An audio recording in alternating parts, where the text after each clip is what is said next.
আহ এই যে কথিত সাবেক রেপ কোন পজিশনে চাকরি করতো বা কিভাবে চাকরি করতো কেউ জানে না, বা তাকে আমরা গোপালগঞ্জে দেখেছি বা বিভিন্ন সময় তার কাছে গোয়েন্দা তথ্য আছে এই ধরনের বক্তব্য দিতে শুনছি। কিন্তু আপনি যদি এজ এ হোল এই যে হাদির উপরে যে হচ্ছে আক্রমণটা হলো সেটার ঘটনা মানে পরিক্রমাটা দেখতে পান, তাহলে আপনি আসলে একটা ধারণা পাবেন যে বর্তমান বাংলাদেশটা আসলে কিভাবে চলছে।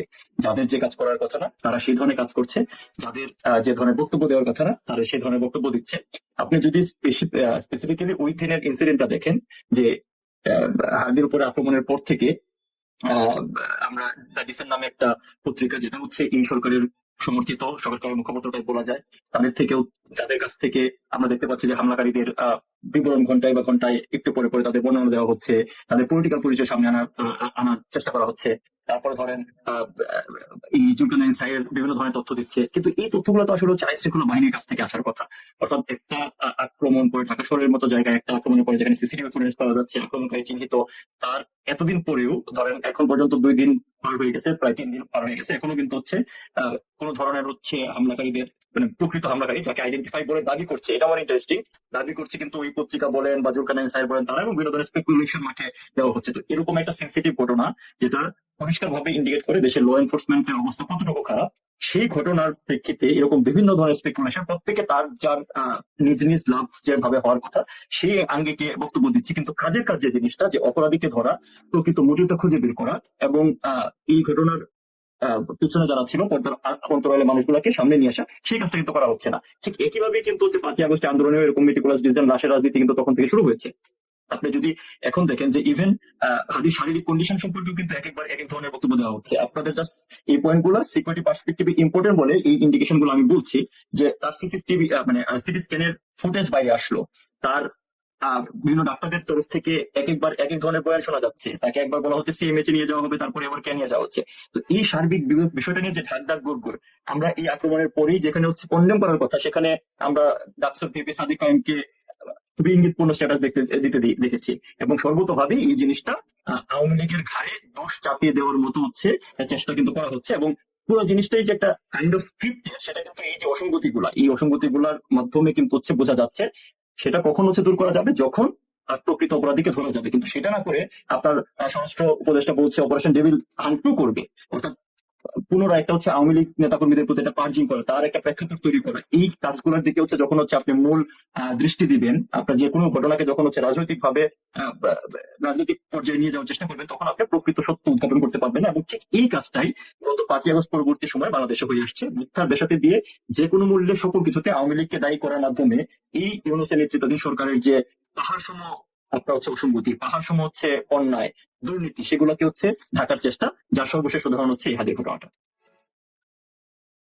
ধন্যবাদ ভাইজান, আপনি ভালোভাবে বললেন যে হাদির এই ঘটনাটা কিভাবে, যে এখন ছাত্রলীগ বলা হচ্ছে, তো ছাত্রলীগে তো সাদিক কাইমও ছাত্রলীগে ছিলেন, ডাক্তার ভিপি যে দুজনেই ছাত্রলীগ ছিলেন এক সময়। এখন ছাত্রলীগের বিষয়টা দেখেন, যার পরিচয়টা দেওয়া হচ্ছে, এটা এই ব্যক্তিকে দেখা যাচ্ছে যে দীর্ঘদিন ধরে হচ্ছে সে হাদির আশেপাশে ছিল, তার এই ইনকেলাব যে ইনসাফ সেন্টার বা ইনকেলাব সেন্টার, সেটাতে তাকে কথা বলতে দেখা যায় এবং খুব ঘনিষ্ঠ ভাবে এই ধরনের ফুটেজ কিন্তু এসেছে।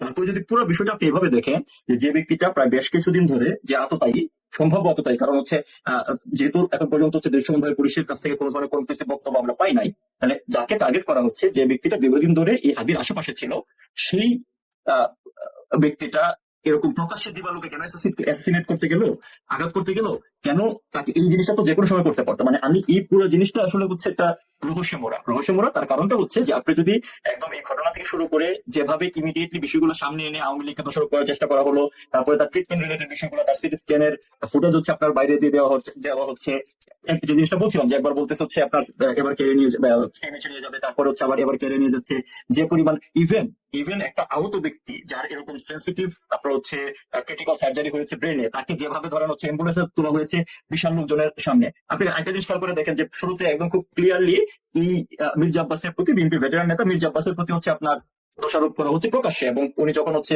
ডিএমসিতে গেলেন তাকে হচ্ছে অপমান অপদস্থ করা হয়েছে। তার এই হাদির যারা অনুসারী আছে বা সহযোগী আছে তারা তাকে অপমানগ্রস্ত করেছে। তো কোনো ধরনের কনক্লুসিভ বিষয় আসার আগেই কিন্তু এটাকে বিভিন্ন ডাইমেনশনে, কেউ বলছে আওয়ামী লীগ, কেউ বলছে হচ্ছে আপনার মির্জা আব্বাস, এবং এই আপনার হচ্ছে যারা এই ঘটনার প্রেক্ষাপটটা যেভাবে তৈরি হয়েছে সেখানে ডাউট আছে যে আসলে কেন এরকম ভাবে হলো। তো এই পুরো জিনিসটা আসলে মূল ঘটনাকে আড়াল করে দেওয়া। তো আপনার কারো যদি হচ্ছে অনেস্ট উদ্দেশ্য থাকে যে এই জিনিসটা নিয়ে আসলে হচ্ছে আপনার এখানটাকে এই ঘটনাটাকে রাজনীতি না করে এই ঘটনার প্রকৃত সত্য উদ্ঘাটন করা, সেই দাবিটা যেসব জায়গায় তার কথা শোনেন, এই যে এতগুলো বক্তব্য, কোনো বক্তব্য কিন্তু আজকে খুব সম্ভবত শেষ পর্যন্ত দেখলাম যে ঢাকা মেট্রোপলিটন থেকে একটা হচ্ছে ইয়ে করা হয়েছে, আপনার সংবাদ সম্মেলন করা হয়েছে, দুইজনকে খুব সম্ভবত গ্রেফতার করা হয়েছে, তারা ধরে নিচ্ছে যে তাকে আপনার সে হয়তো পার্শ্ববর্তী দেশে চলে গেছে, ভারতে চলে গেছে, এই ধরনের অভিযোগ আছে। প্রত্যেকটা স্পেকুলেশন, ক্লিয়ারলি দৃশ্যমান ছবি ফুটেজ থাকা সত্ত্বেও আপনার 48 ঘন্টা 72 ঘন্টা এর থেকে অনেক ক্রিটিক্যাল কেস কিন্তু হচ্ছে ল এনফোর্সমেন্ট এজেন্সি গুলা অনেক দ্রুততার সাথে সমাধান করেছে, এই সময় সমাধান করেছে। সেই ক্ষেত্রে এই জিনিসটা কেন এরকম ভাবে হচ্ছে রাজনীতির উপকরণ করা হচ্ছে, সেই বিষয়টা নিয়ে হচ্ছে ভাবার দরকার আছে। যারা সচেতন ভাবে ভাবতে চায়, যৌক্তিক ভাবে ভাবতে চায়, তাদের জন্য হচ্ছে বিষয়গুলো আমি মানে তুলে ধরার চেষ্টা করলাম। ধন্যবাদ আমিন ভাই। বেগম খালেদা জিয়া দীর্ঘদিন যাবত অসুস্থ। 28 তারিখে ওনাকে এভার কেয়ারে ভর্তি করা হয়েছে। হাদিকেও সেম এভার কেয়ারে নিয়ে যাওয়া হয়েছে।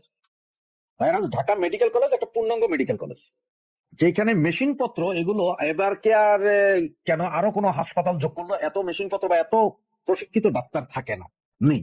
এভার কেয়ার বেসরকারি হাসপাতাল, সেখানে ডাক্তাররা হচ্ছে যে সরকারি হাসপাতালে ডাক্তাররা এসে ট্রিটমেন্ট দেয়। তাহলে এত পসিবিলিটি থাকার পরও এভার কেয়ারে কেন নেওয়া হলো? খালেদা জিও এভার কেয়ারে, আবার হাদিও এভার কেয়ারে। এবং আমি আপনাকে একটা জিনিস স্মরণ করাই দিই, ইউনাইটেড হাসপাতাল জামাত নিয়ন্ত্রিত হাসপাতাল ছিল, সেইটাতে কিন্তু খালেদা জিয়া ট্রিটমেন্ট করতে পারবে না বলে দিয়েছিল 2021-এ ইউনাইটেড হসপিটাল। এভার কেয়ার হাসপাতাল দীর্ঘদিন খালেদা জিয়া চিকিৎসা করেছে, সেটা তো টিপু মুন্সির হসপিটাল। টিপু মুন্সিটাকে হুইজ টিপু মুন্সি। তো এখন আবার এই হাদিকেও সেম জায়গায়। তো যেখানে ফেসিস্টের কোনো চিহ্নই রাখতেছে না ফেসিস্টের, তাহলে সেই ফেসিস্টের হাসপাতালেই কেন নেওয়া হচ্ছে?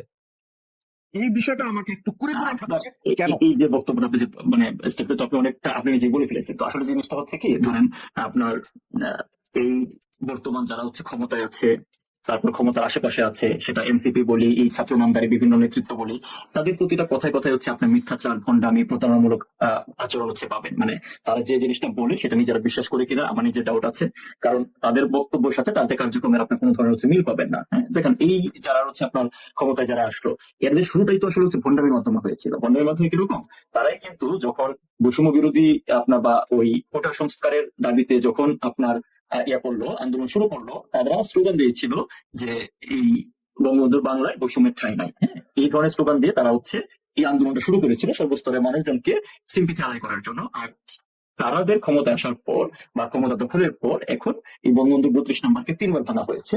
বঙ্গবন্ধু, মুক্তিযুদ্ধ, আমাদের ইতিহাস, ঐতিহ্য, আবহমান সংস্কৃতি, এগুলোকে বলা যায় রীতিমতো হচ্ছে হিমাগারে পাঠিয়ে দেওয়ার সকল বন্দোবস্ত কিন্তু এই ব্যক্তিরাই করেছে। তো এদের প্রতিটা কাজে যেরকম হচ্ছে আপনার ভণ্ডামি এবং প্রতারণা আসবে, সেটাতে অবাক হওয়ার কিছু নাই। আর আপনি জিনিসটা বলেন, খালেদা যে দীর্ঘদিন ধরে আমার ক্যারিয়ার ট্রিটমেন্ট করছে, সেই জিনিসটা আপনার হচ্ছে obvious, ওখানে উনি গিয়েছে। কিন্তু হাদির ব্যাপারটা কিন্তু হচ্ছে আমরা গণমাধ্যমে, কারণ এখন তো আসলে আপনার এই গণমাধ্যম তো প্রকাশ দৃশ্যতই হচ্ছে নিয়ন্ত্রিত গণমাধ্যম।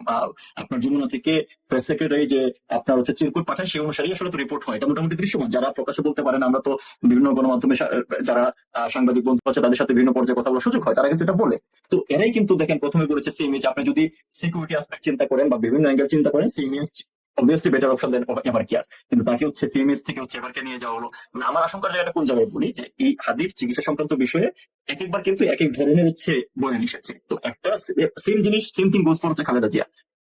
খালেদা জিয়া দেশের একটা বড় আপনার হচ্ছে সাবেক প্রধানমন্ত্রী এবং দেশের একটা অন্যতম বড় রাজনৈতিক দলের হচ্ছে নেত্রী। তার শারীরিক সুস্থতা, তার শারীরিক অবস্থা সম্পর্কে জানার অধিকার কিন্তু দেশের মানুষ না হোক, অন্তত পক্ষে তার নিজ দলের কর্মীদের তো থাকার কথা অবশ্যই আছে। কিন্তু সেটা নিয়েই কিন্তু হচ্ছে যে ঢাকা গুজুর হচ্ছে যে ওরা শারীরিক অবস্থা বলেন, তারপরে এই আজকে অ্যাম্বুলেন্স চলে আসছে, এই কাতার অ্যাম্বুলেন্স দিচ্ছে, তারপরের দিন হচ্ছে আপনার সেটা আসছে না, জার্মানি থেকে অ্যাম্বুলেন্স আসছে, এই তারেক রহমান চলে আসছে না। এই ধরনের সার্বিকভাবে বিষয়গুলো হচ্ছে বর্তমানে বাংলাদেশে একটা যে অচল অবস্থা, অস্থিরতা, একটা প্রতি মুহূর্তে দেশের মানুষজনের কাছে যাদের আসলে সত্যটা, অন্য কোনো কিছু না হলে সত্যটা জানার অধিকার যাদের আছে, থাকা উচিত, যারা সত্যটা জানতে চায়, তাদের কাছ থেকে সকল কিছুই এরকম ভাবে গোপন করে রাখার একটা হচ্ছে প্রচেষ্টাই কিন্তু হচ্ছে এই প্রচেষ্টার আউটকামই হচ্ছে ইন্ডিকেশন গুলো। ধন্যবাদ আমিন ভাই। এখন এই যে পরিস্থিতি, এখন ইলেকশনের আগ পর্যন্ত আপনার কি মনে হয় সেই বাকি 49 জনে কি যাবে, বা গোয়েন্দারা কি বের করতে পারবে বাকি 49 জন কারা? কিছু কিছু কন্টেন্ট ক্রিয়েটার বলছে যে কোনো মুহূর্তে আবার জোবেদা রহমানের উপর আক্রমণ হতে পারে বলছে, যে মানে যাতে একটা ভাইব এটা এটা দেখেন, এটা মানে আপনার মানে ধরেন একটা তো হচ্ছে কন্টেন্ট ক্রিয়েশনের জায়গা থেকে বিভিন্ন ধরনের স্পেকুলেশন করতে পারে, কিন্তু একটা জিনিস খুব ইম্পর্টেন্ট ক্ষেত্রে আপনার মনে আছে নিশ্চয়, কিছুদিন আগে তারেক রহমান বলেছে যে বাংলাদেশে ফেরত যাওয়া তার একার সিদ্ধান্তের উপর ডিপেন্ড করে না। এই কথাটার ওয়েট অনেকে হয়তো বুঝতে পারে নাই, বোঝে নাই, বোঝার চেষ্টা করে নাই, বা উনি এটা সচেতন ভাবে বুঝে বলেছে না না বুঝে বলেছে সেটা আসলে বোঝা কঠিন। কিন্তু একটা দেশের, যা বলছিলাম কিছুক্ষণ আগে, একটা দেশের অন্যতম বৃহৎ রাজনৈতিক দলের প্রধান যদি বলে যে তার দেশে ফেরার সিদ্ধান্ত এককভাবে তার না, যেখানে তারা ধরেই নিচ্ছে যে একটা নির্বাচন হলেই তারা হচ্ছে ক্ষমতার মসনদে বসে যাবে, এবং শুধুমাত্র সেই কারণে এই বর্তমান অবৈধ অন্তর্বর্তী সরকারের সকল সিদ্ধান্ত, দেশ বিরোধী, রাষ্ট্র বিরোধী এবং জনবিরোধী সকল সিদ্ধান্তকে তারা নির্দ্বিধায় হচ্ছে মেনে নিচ্ছে শুধুমাত্র ক্ষমতার মসনদে বসার জন্য। তো যার চোখের সামনে এই ক্ষমতার মসনদ, তাকে যখন বলতে হচ্ছে যে তার দেশে ফেরার সিদ্ধান্ত তার একার উপর ডিপেন্ড করে না, তাহলে তো বলতে হয় যে বাংলাদেশের রাজনীতি বলে বাংলাদেশের ইন্টারনাল সিদ্ধান্তগুলো তাহলে কে নেয়, সেই অন্যরা কারা। তো এই জিনিসটা তো হচ্ছে রাজনীতিবিদদের তো আপনার হচ্ছে ওপেন হইতে হয়, আর কারো কাছে না হোক, নিজের কর্মীদের কাছে তার দায়বদ্ধতা আছে।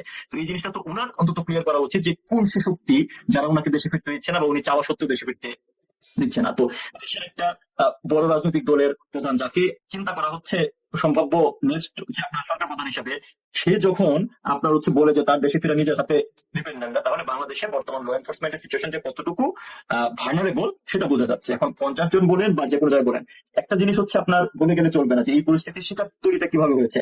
আজকে আমরা হাদি নিয়ে কথা বলতেছি, হাদি মৃত্যুসজ্জায় আছে, কোনো মানুষ এই হাদির বক্তব্য বাংলাদেশের রাজনৈতিক বিভাজন তৈরি করেছে, রাজনৈতিক বিশৃঙ্খলা তৈরি করেছে, এবং সবচেয়ে বড় কথা হচ্ছে যে হাদির বক্তব্যের মাধ্যমে কিন্তু যেভাবে মুক্তিযুদ্ধ, আওয়ামী লীগের আপনার হচ্ছে নেতৃত্বকে হচ্ছে হেয় করা হয়েছে, সেটা বাংলাদেশের রাজনৈতিক কালচারে পড়ে না, শিষ্টাচারে পড়ে না।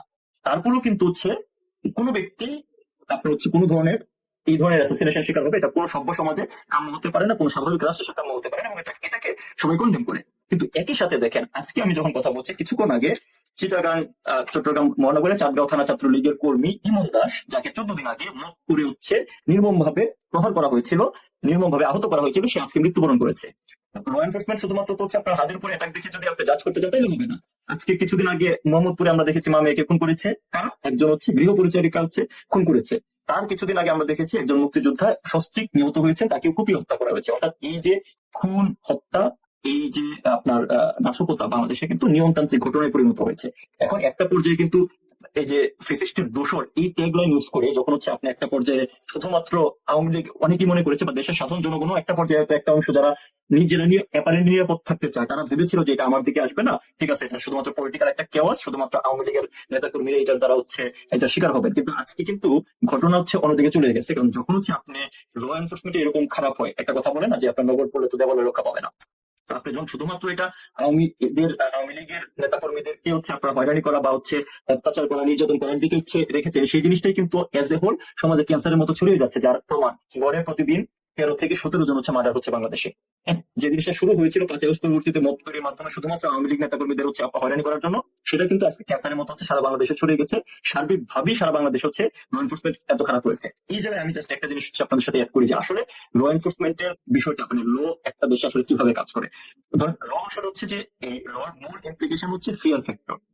বুঝায় বলি, ধরেন কেউ যদি আত্মঘাতী হয় যে আমি একজনকে হচ্ছে আপনার হত্যা করবো, এরপরে আমার যা হওয়ার হবে আমি সেটাকে ন্যূনতম কেয়ার করি না, কেউ যদি আত্মঘাতী হয়ে কোনো ধরনের অ্যাটাক করে, দুনিয়ার কোন স্ট্রং ল এনফোর্সমেন্ট বলেন সেটাকে হচ্ছে আপনার থামানোটা কঠিন।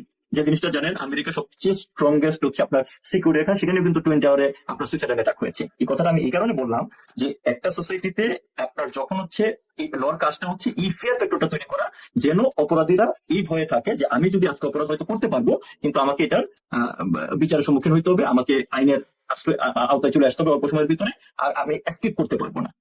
এই ভয় থেকেই কিন্তু আসলে হচ্ছে মানুষজন হচ্ছে অপরাধ থেকে করেন, বা অপরাধ প্রবৃত্তি এটা একটা হিউম্যান ইনস্টিংক্ট, এটা কম বেশি বিভিন্ন পর্যায়ে সকল মানুষের ভিতরে হচ্ছে থাকে। কিন্তু ল, সোসাইটির নর্ম, কালচার এগুলো হচ্ছে আমাদেরকে একটা প্রপার সভ্য হিউম্যান বিং করে।